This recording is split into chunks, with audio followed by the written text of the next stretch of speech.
Buenas tardes, compañeros y profesora. El día de hoy les vengo a hablar acerca de la unidad número 2, Teorías Morales. Mi nombre es Lailorina Salazar Martínez. Este trabajo es para ética, pertenezco al grupo número 4.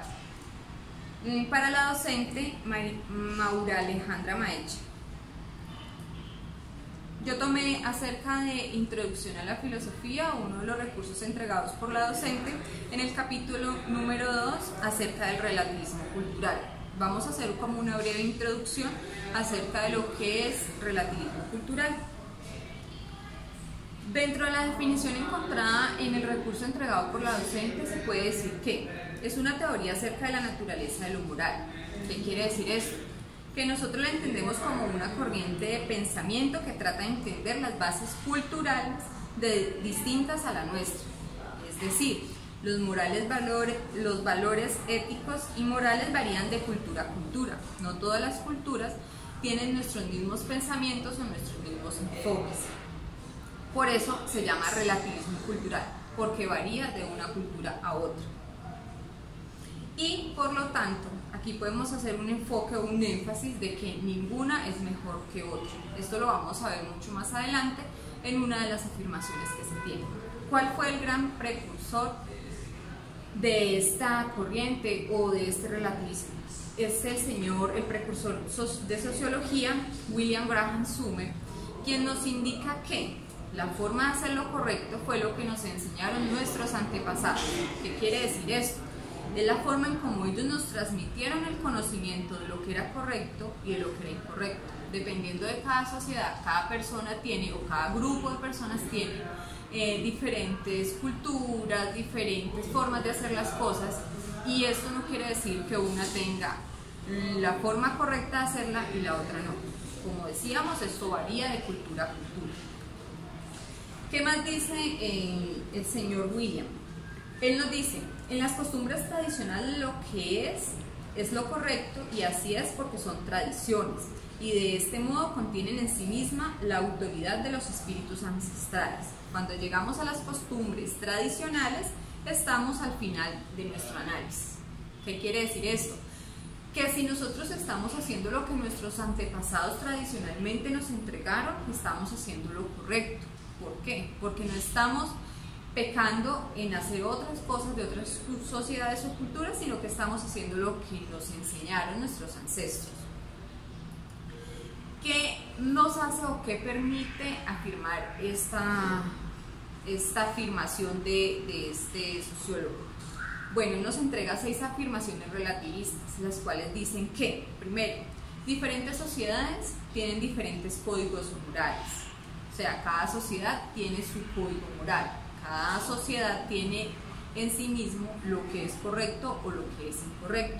La segunda dice: el código moral de una sociedad determina lo que es correcto o lo que es incorrecto, lo que hablábamos anteriormente. El tercero dice: no hay un criterio objetivo que se pueda emplear para juzgar el código de una sociedad como mejor que otra. Cada sociedad puede juzgar de acuerdo a lo que se les ha enseñado o a lo que ha venido, pues lo que le han transmitido sus ancestros.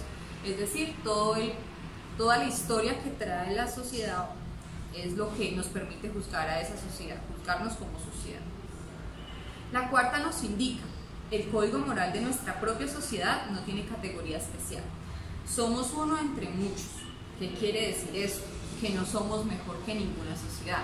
Una sociedad no es mejor que otra, sino que simplemente tienen diferentes enfoques o tienen diferentes especializaciones o saber de lo que es correcto e incorrecto dependiendo de cada cultura, de lo que se les haya transmitido.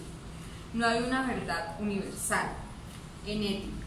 ¿Qué quiere decir esto? Que una sociedad puede tener la verdad, pero no es universal. O sea, lo que varía de una a la otra, ninguna va a tener la verdad universal. La número 6 y última dice: es pura arrogancia de nuestra parte juzgar la conducta de otros pueblos. No podemos entrar a juzgar las acciones de otras personas o de otras sociedades porque simplemente en la nuestra no se maneje de esa forma.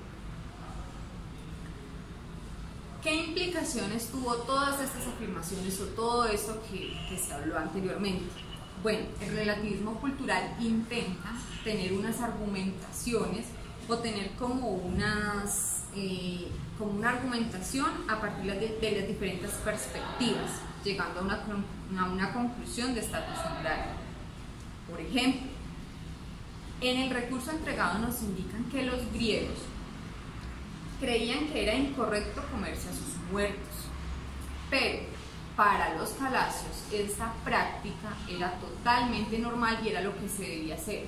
¿A qué se debió esto? A que cada cultura tuvo en sus influencias que uno sí se debía comer los muertos y que para ellos era totalmente normal dentro de su ritual, y para los egipcios, por ejemplo, era una cultura totalmente inaceptable.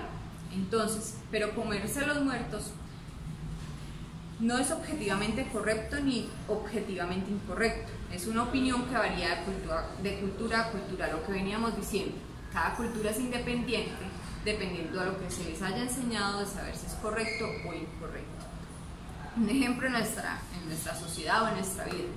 Algunos países practican la poligamia, entre esos está Egipto, donde pueden tener más de una esposa o más de un esposo, y para ellos es totalmente normal. Para nosotros como sociedad en Colombia esta práctica no está muy bien vista, entonces simplemente por este hecho de que aquí no sea legal o que no se realice, no podemos decir que ellos están en lo correcto o en lo incorrecto, porque simplemente son culturas que varían de una a otra. ¿Qué argumentaciones tienen? Bueno, culturas diferentes tienen códigos diferentes, códigos morales diferentes. No hay una verdad objetiva en lo moral. Lo correcto y lo correcto son solo cuestiones de opinión, y las opiniones varían de una cultura a otra. Lo que veníamos repitiendo durante el transcurso de todas estas afirmaciones. No podemos entrar a decir que están en lo correcto o en lo incorrecto simplemente porque cada uno viene con una formación o con una cultura que ya ha desarrollado con anterioridad. El problema, bueno, aquí tenemos como unas implicaciones a esto, y el problema es que la conclusión no sigue la premisa. ¿Por qué? Porque la premisa muchas veces puede ser falsa. ¿Qué consecuencias? Ya no podríamos decir que las costumbres de otras sociedades son moralmente inferiores a las nuestras.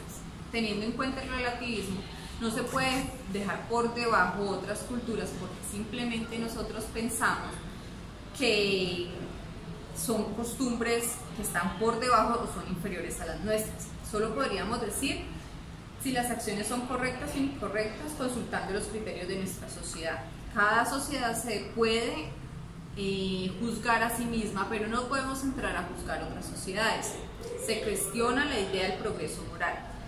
Cada sociedad debe juzgarse, como ya les decía, en sus propias acciones y no juzgar el progreso de las demás porque no tienen esa historia o ese recorrido que ya les habían dado anteriormente. Como consecuencia, como conclusión a todo esto, ¿qué podemos decir de este relativismo?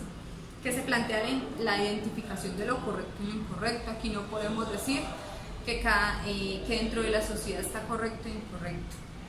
Nos permite identificar que nuestras preferencias no están basadas en algún criterio racional absoluto, es decir, no tenemos la verdad absoluta más que en nuestra propia sociedad. Las prácticas son características de cada sociedad, cada uno tiene sus propias prácticas y de acuerdo a ello, así mismo son sus características.